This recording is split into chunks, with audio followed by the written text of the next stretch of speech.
Kung ang atong himuong mga buhat or mga decisions kinabuhi tinukmod gani sa gugma, ang resulta malipay ang natungdan sa atong desisyon. Linyay mong tupad na pilay imong gilipay gahapon. Na pila kabuk imong gilipay gahapon. Mga asawa, sa inyong mga desisyon gahapon, nalipay ba inyong bana? Ay. Kamong mga bana, sa inyong gipanghimong desisyon gahapon, nalipay ba ang inyong asawa? Ang mga ginikanan sa inyong gihimong desisyon gahapon lang, kay mahinumduman magina, nalipay ang inyong mga anak.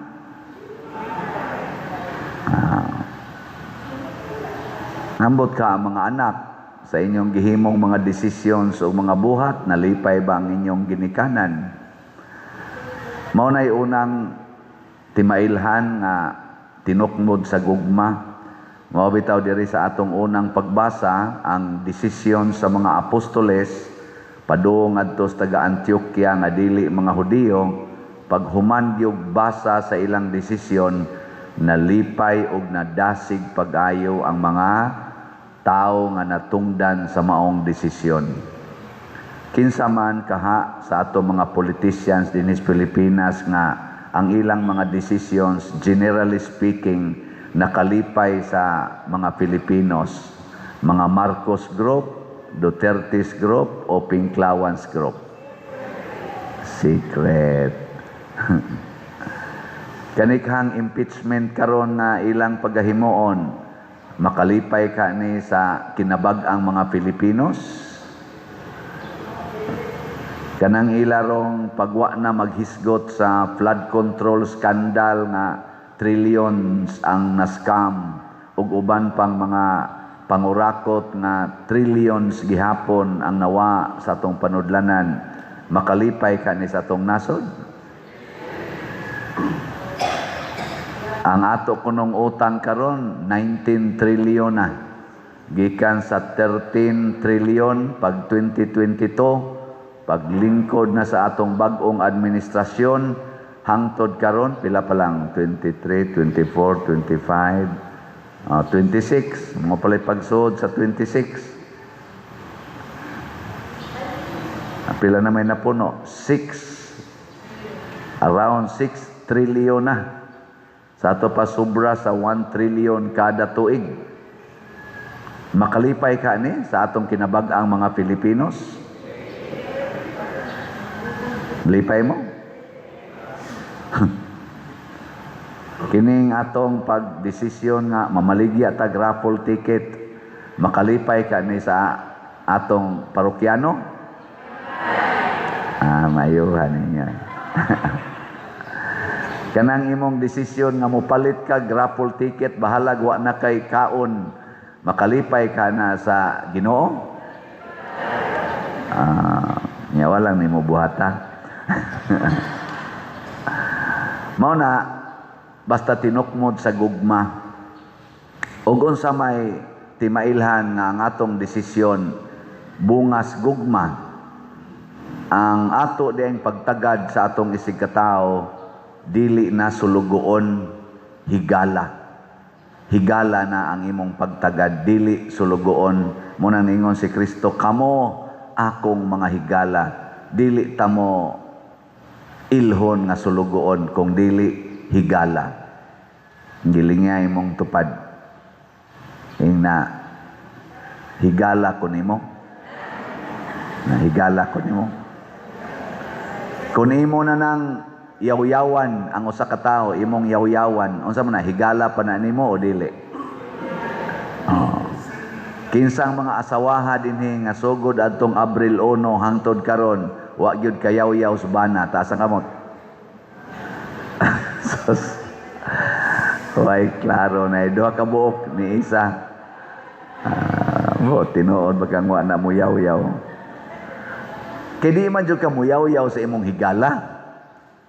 Anha na ka mo sugod og yaw-yaw, basta tan-aw nimo mura na siya imong sulugoon. Kana bang suguon nimo siya nya dili mo sunod sa imong sugo, imo maginang yaw-yawan. Mo na higala gid ay mo'y itratar sa atong isig katao. Mo na inighimo nimog desisyon para sa imong higala, makalipay gina niya kay di man jud ka mo lisod-lisod anang imong higala oy. Di ba? Pero kontra na nimo, lisod-lisoron gina. Kinsa man sa ato mga politicians karon nga nagtratar gyud nga higala nila ang tanang mga Pilipinos, at least ang majorities mga Pilipinos higala nila, why kontrahay, why kanana ang kolor-kolor, kinsa man Marcos Group, Duterte's Group o Pinklawans Group. Secret panid-an na nato kana bitang mga managan sa posisyon sa atong gobyerno, o niya di ka maong makighigala sa tanan, mudayon og kuan pili-pili, di ka nako supporter, wa kay mapaabot nga ayuda nako, kining barangaya, kining sityuha, wa ni mobutar nako, pildi ko dinhi, di ko ni pabuhatan og project. Ana na daghan ingon ana mga animal nga mga politicians. Mao bitaw kaming mga pari ordinahan mi do na ginay evaluation gikan sa mga formators nya gikan sa among mga kaubang seminarista. Nay evaluation ba kon mo recommend ba ang among mga kaubang seminarista og ang mga pari nga among formators. Nya naa pa gid nay recommendation gikan sa among pastoral assignment kanang mga i-expose man mig mga parokya. Doon na sa dito'y komentaryo gikas mga expose namo. Nga naman paningkamot na sa simbahan nga ang maordinahan mahigalaon. Pero tan-aw ninyo sa mga pari karon mahigalaon ba?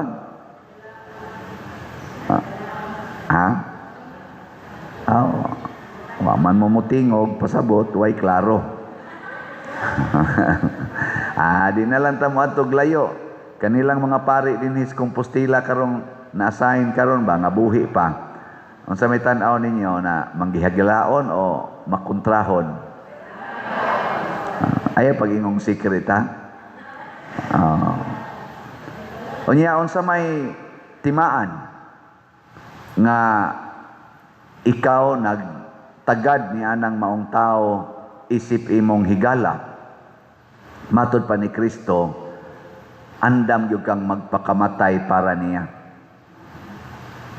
Mauna na ang tinuod nga higala, andam magpakamatay para sa iyang higala. Nilingian na sa dimong tupad. Ingna andam kang magpakamatay para ni Father. Ingna andam kang magpakamatay para Father Siano. Maingon ka bahala kag kamatay dia Father Siano ha kay. Aw mga matay man gid ta. Karon gani napamantay gihaya nga pari akong paisano. Murag sa akong kwinta-kwinta ikaduha na namong pari sa Parokyas Guadalupe. Ang una namong pari si Father Enrico, Father Dikong Gabutan. Sa ako lang ning na hinumduman ha, niya ang sunod dayon si Father Orly Ruiz, mao na rong gihaya. Niya si Father Dikong dugay na sad nga nipanaw. Niya ang gasunod anak niya murag si Father Glenn Guanson, basig siya na sa sunod no.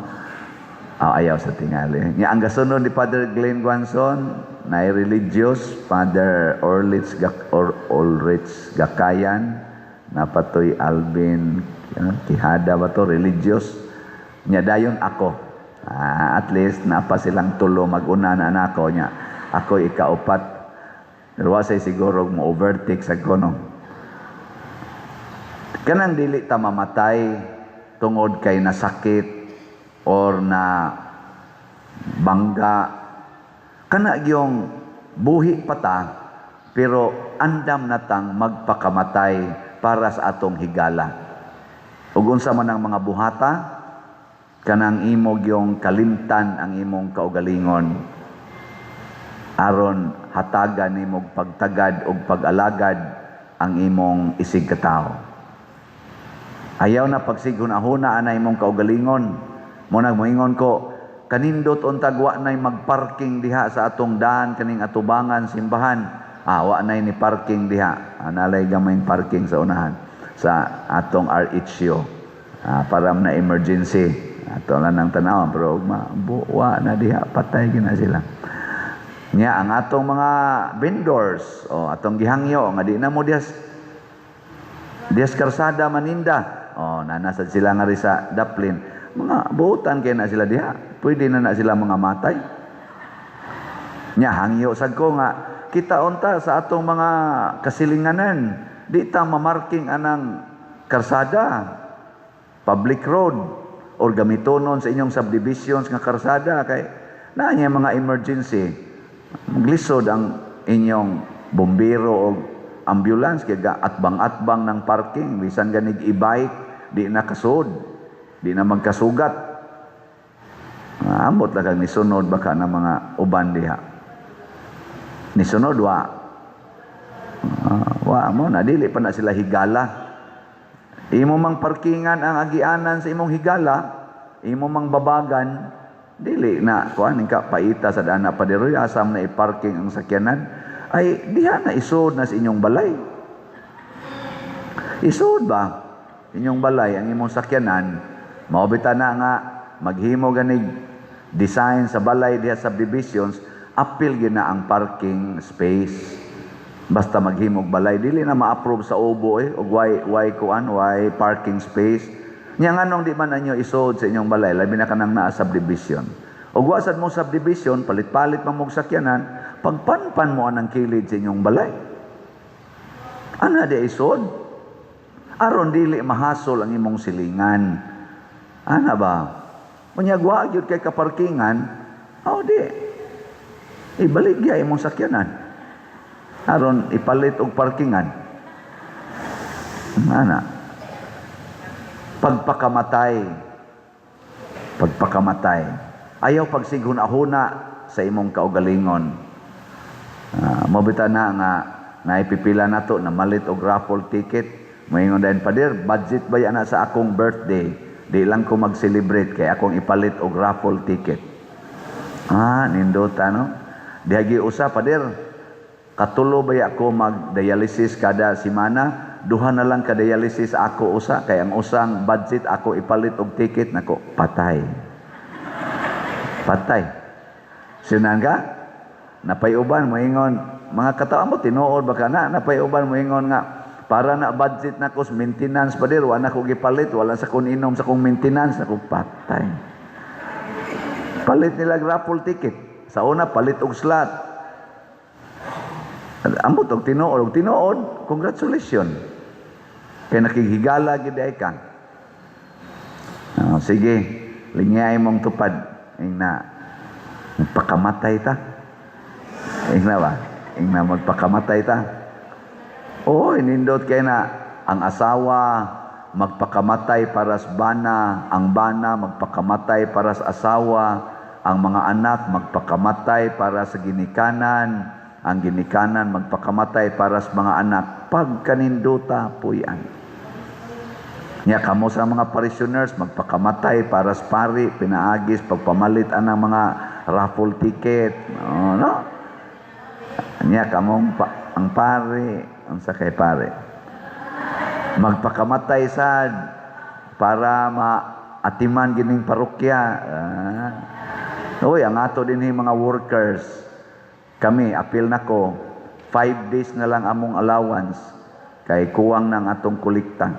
Sige tag ka negative ay hindi abiyatay ongoing construction niya mo kuha ba yan nagdagko kayong sige tag bayad mo na negative na ta.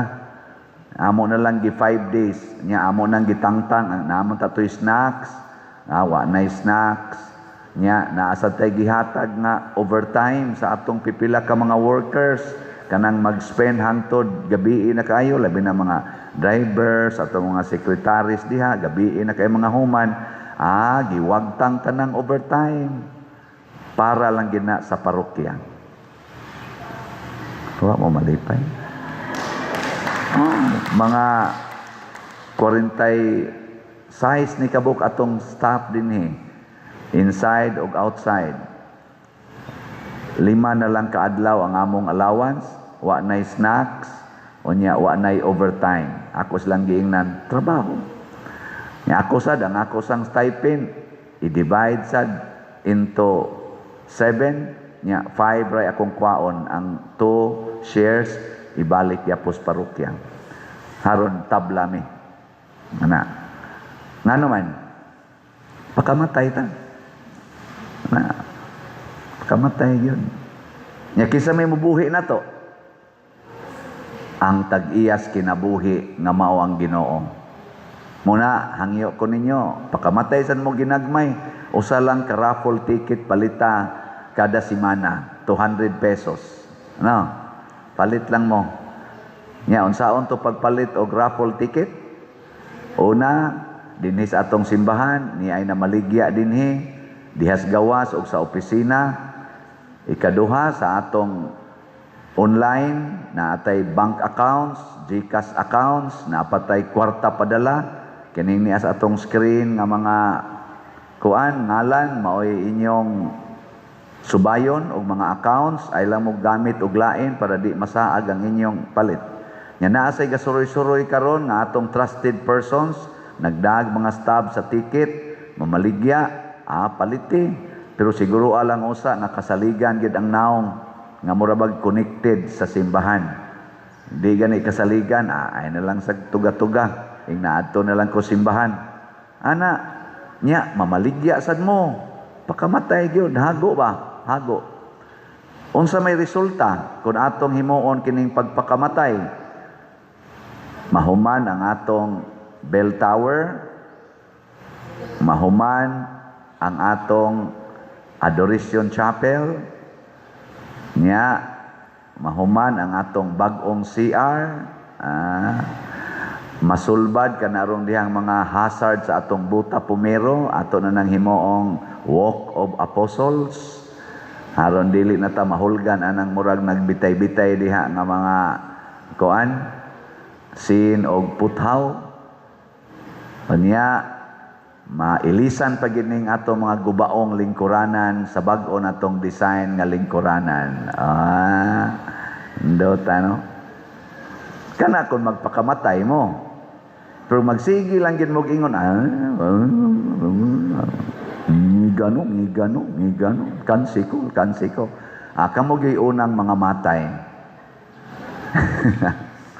Mao na ang atong nasod karon ug ang kalibutan in general nagtudlo gyud sa pagsiguro sa kaugalingon. Munang gubot kay ta, gubat left and right. Hala, away left and right. Daghan kaayong problema left and right tungod kay isig na lag siguruhay. Wa nay gustong magpakamatay. Pero si Jesus, ang mga apostoles, ang ato mga santos, nagpakita gyud nga sa ilang pagpakamatay naghatag sila kaluwasan sa tibuok kalibutan. Last na lang lingi, ingna imong tupad, ingna luwason tika. Sige, manindog na ta katong muluwas.